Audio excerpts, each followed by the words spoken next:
Hello दोस्तों, आपका स्वागत है इस यूट्यूब चैनल सुपरफास्ट क्लासेस 17 में। और आज मैं लेकर आया हूँ 12th क्लास का हिंदी पद और लेखक है सूरदास। तो दोस्तों, इसको बहुत ही अच्छा तरीका से बताया जा रहा है, तो आइए हमारे साथ बने रहिए। और इसके पहले हमारे कड़वत चैप्टर पढ़ाया गया है, तो डिस्क्रिप्शन में लिंक दिया हुआ है और वहाँ से जाकर आप कड़वत चैप्टर भी पढ़ सकते हैं। तो आइए वीडियो को स्टार्ट करते हैं। पद के लेखक है सूरदास। बता रहे थे कि पद के लेखक कौन है? सूरदास। पद के लेखक सूरदास। और जब सूरदास है तो उसका जन्म मृत्यु भी जानना जरूरी है। तो जन्म इसका है 1478 ईस्वी। सूरदास जी का जन्म कब हुआ है? 1478 ईस्वी सीही नामक गांव में। वह कहाँ पड़ता है? दिल्ली में पड़ता है। सीही नामक गांव में हुआ जन्म किनका? सूरदास का। और दिल्ली में पड़ता है सीही का। तो ठीक है दोस्तों, और इसका मृत्यु की बात करते हैं तो 1583 ईस्वी में इनका मृत्यु हो जाता है। लेकिन सीही गांव में ये इनका जन्म हुआ था, लेकिन रहने लगे थे वृंदावन में। जैसा इनका नाम था सूरदास, वैसा यह थे सूर। और जन्म से यह सूर होने के कारण इनके माता पिता इनको घर से निकाल दिए थे दोस्तों। तो यह जो वृंदावन में रहने लगे और वृंदावन में कृष्ण भगवान का पुजारी हो गए। और कृष्ण का पुजारी होने के कारण कृष्ण भगवान एक दिन उनको दर्शन भी दिए थे, लेकिन यह अपने आँख को वापस देखकर फिर कृष्ण जी को कहते हैं कि मुझे वैसा ही बना दीजिए। तो कृष्ण भगवान ने उनको वरदान दिया। उसी प्रकार दोस्तों, आप भी देखिएगा कि सूर आदमी भी 105 वर्ष जीता है। 105 वर्ष यह जीवित रहे थे। कौन? सूरदास। तो ठीक है दोस्तों, आगे हम चलते हैं। इनका रचना है सूरसागर, साहित्य लहरी, राधा रस केली। इनका 4 रचना फेमस है। सूरसागर, साहित्य लहरी, राधा रस केली और सूर शरावली। 4 रचना इनका फेमस है। और यह एक ब्रज भाषा के कवि थे। कैसे भाषा कवि थे? ब्रज भाषा। आपसे कोई पूछेगा कि सूरदास किस भाषा के कवि हैं, तो ब्रज भाषा के कवि हैं। और आगे हमारा बता रहा है कि यह जो थे जन्म से ही अंधे थे। जन्म से अंधा थे। कौन? सूरदास जो थे हमारे जन्म से अंधा थे। जन्म से अंधा। तो दोस्तों, कवि परिचय इस प्रकार खत्म हुआ। तो आते हैं पद में। हमारा पद है जागिए ब्रजराज कुंवर कंवल कुसुम फूले। पद का पहला लाइन है जागिए ब्रजराज। हमारे सूरदास कहते हैं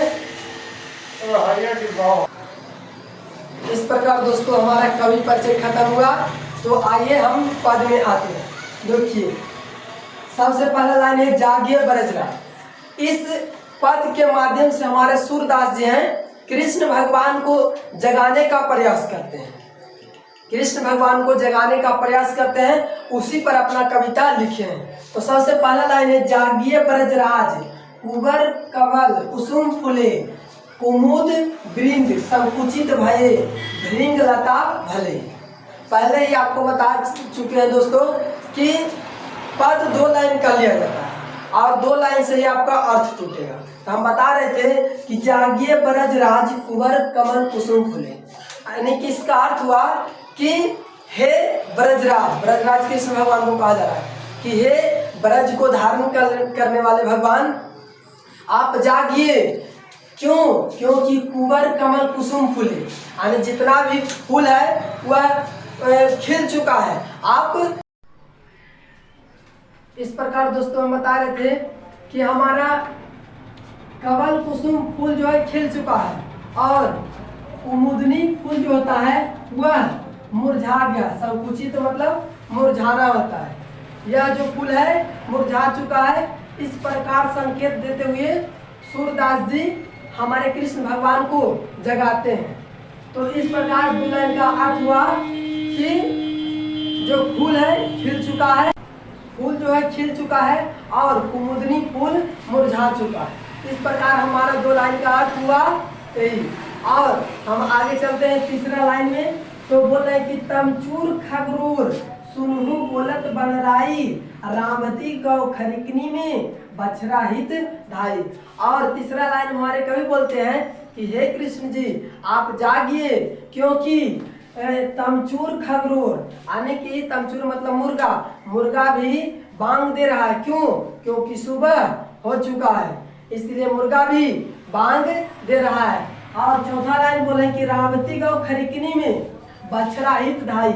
और जो है खरिकनी यानी कि अपना बथान में गाय भी अपनी बछड़ा के लिए बुला रही है, बछड़ा को बुला रही है। इस प्रकार हमारे सूरदास जी कृष्ण भगवान को तरह तरह के संकेत से उनको जगाने का प्रयास करते हैं। और इस प्रकार चौथा लाइन का भी अर्थ हो चुका है दोस्तों। और आगे हमारा लास्ट लाइन में कहते हैं कभी कि विधि मलिन विधु मलिन रवि प्रकाश गावत नर नारी सूर्य श्याम प्रातः उठो अंबुजकर धारी। और चौथा लाइन बोलते हैं कि विधु मलिन, विधु मतलब चंद्रमा, विधु लिखते हैं, विधु मतलब चंद्रमा होता है। तब विधु जो है मलिन हो चुका है, कहने का हुआ कि चंद्रमा जो है अपना प्रकाश खो चुका है। आप भी जानते हो दोस्तों कि सुबह होता है तो चंद्रमा अपना प्रकाश खो देता है, तो चंद्रमा भी अपना प्रकाश खो चुका है। और रवि प्रकाश, रवि मतलब सूर्य होता है, जानबे करते हैं रवि मतलब सूर्य होता है, तो रवि जो है प्रकाश दे चुका है। और इस प्रकार हमारे नर नारी भगवान के पूजा के लिए उत्सुक है।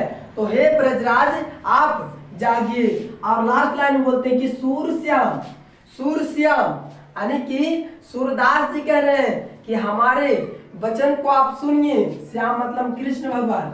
सूर्य श्याम प्रातः उठो अंबुज कर धारी, हे अंबुज को धारण करने वाला आप सुबह उठिए, क्योंकि हमारा सुबह हो चुका है। इस प्रकार दोस्तों इस पंक्ति का यही अर्थ हुआ। और इस प्रकार दोस्तों पहला लेसन का पद खत्म हुआ और दूसरा स्टार्ट हो रहा है। तो दूसरा में हमारे सूरदास जी कहते हैं कि अपने पुत्र को नंद भगवान यानी कि कृष्ण भगवान के पिताजी उनको खुद अपनी गोद में लेकर भोजन कराते हैं। तो देखिए इसका भाव क्या है। जेवत श्याम नंद की कन्या कछु खात कछु धरनी गिरावत छवि निरखत नंद की रनिया। पहला अर्थ हमारा हुआ दोस्तों जेवत श्याम नंद की कन्या, कन्या मतलब गोद यहाँ होता है। तो जेवत श्याम नंद की कन्या यानी कि जो है नंद भगवान के गोद में श्याम जी बैठे हुए हैं, यानी कृष्ण भगवान बैठे हुए हैं। और दूसरा बोल रहे हैं कि कछु खात कछु धरनी गिरावत, और कुछ भोजन को वह कृष्ण भगवान खा रहे हैं और बच्चा के जैसे वह कुछ धरती पर गिरा रहे हैं। और ये सब देख के छवि निरखत नंद की रनिया, और इस सब को देखकर इतना प्यार को देखकर उसकी माता कृष्ण भगवान को खुश होते हैं। निरखत मतलब खुश होते हैं कि हमारा बेटा कितना प्यारा लग रहा है और हमारे पति उनको कितना प्यार से खिला रहे हैं। तो इस प्रकार वह खुश होते हैं। कौन? कृष्ण भगवान की माता जी। और हमारा दूसरा लाइन बता रहा है कि बरी बरा बेसन बहु भटनिया व्यंजन विविध आंगनिया। और इनके आंगन में आज जो है कृष्ण भगवान के बहुत प्रकार के भोजन बना हुआ है। व्यंजन मतलब बहुत सा प्रकार के विविध प्रकार के आंगन में भोजन पका हुआ है। और डारत खात लेत अपने कर रुचि मानत दधी दुनिया, और खाते हैं और ढकार सा लेते हैं और दधी दुनिया को भी मांगते हैं। इस प्रकार दोस्तों हमारा चौथा लाइन के बताने चाहते हैं कि कभी उनके आंगन में बहुत सा प्रकार के भोजन बना हुआ है और उसको भी कृष्ण भगवान देखते हैं और खाते हैं, और लास्ट में ढकार लेते हुए वह दही को भी मांगते हैं। इसलिए मांगते हैं क्योंकि उनका फेमस चीज है दही, तो दही को भी मांगते हैं। और पांचवा लाइन हमारा जा रहा है दोस्तों कि मिश्रित दही माखन मिश्रित करी मुख नावत छवि धनिया। और जो है मिश्रित यानी कि मिक्स किया हुआ है कौन चीज, माखन मिश्रित, यानी इस सब चीज में जो है मक्खन भी मिक्स किया हुआ है। माखन मिश्री सब मिक्स कर दिया गया है और उनको सामने रखा गया है। किसके सामने? कृष्ण भगवान के सामने रखा गया। कौन रखे हैं? तो कृष्ण जी की माता अर्थात नंद भगवान की रनिया तो रखते हैं। और लास्ट लाइन बोल रहा है कि आपुन खात नंद मुखनावत सो छवि कहत न बनिया। और यह कृष्ण भगवान अपने पिता के प्रति भी प्यार जताते हैं और अपने तो खैबे करते हैं और अपने पिता के मुख में भी नाते हैं। और इस प्रकार उनकी माता देखते हैं तो उनका खुशी का ठिकाना नहीं रहता है और उसका वर्णन नहीं है न बनिया। तो इसका वर्णन नहीं है कि किस प्रकार वह फूले नहीं समाते उनकी माता कि आज अपने पुत्र और पिता बहुत खुश है और दोनों प्यार किस तरह से जताते हैं। तो इस प्रकार हमारे कवि इनका वर्णन करते हैं दोस्तों। तो आगे हमारा लाइन कर रहा है कवि कि जो रस नंद यशोदा बिलसत सो नहीं बीतिहु भुवनिया भोजन करी नंद अचमन लीनहु मांगत सुर जुठनिया। तो दोस्तों हमारा पहले ई लाइन की चलते हैं कि जो रस नंद यशोदा बिलसत सो नहीं तिहु भुवनिया। कहने का अर्थ हुआ कि जो रस यानी कि जो आनंद है अपने पिता में वह तीनों लोगों में नहीं है। कभी कहते हैं कि इस प्रकार कृष्ण भगवान और नंद जी प्यार जताते हैं कि कहते हैं कि हम लोग का यहाँ इतना प्यार है कि इतना प्यार तीनों लोगों में नहीं है।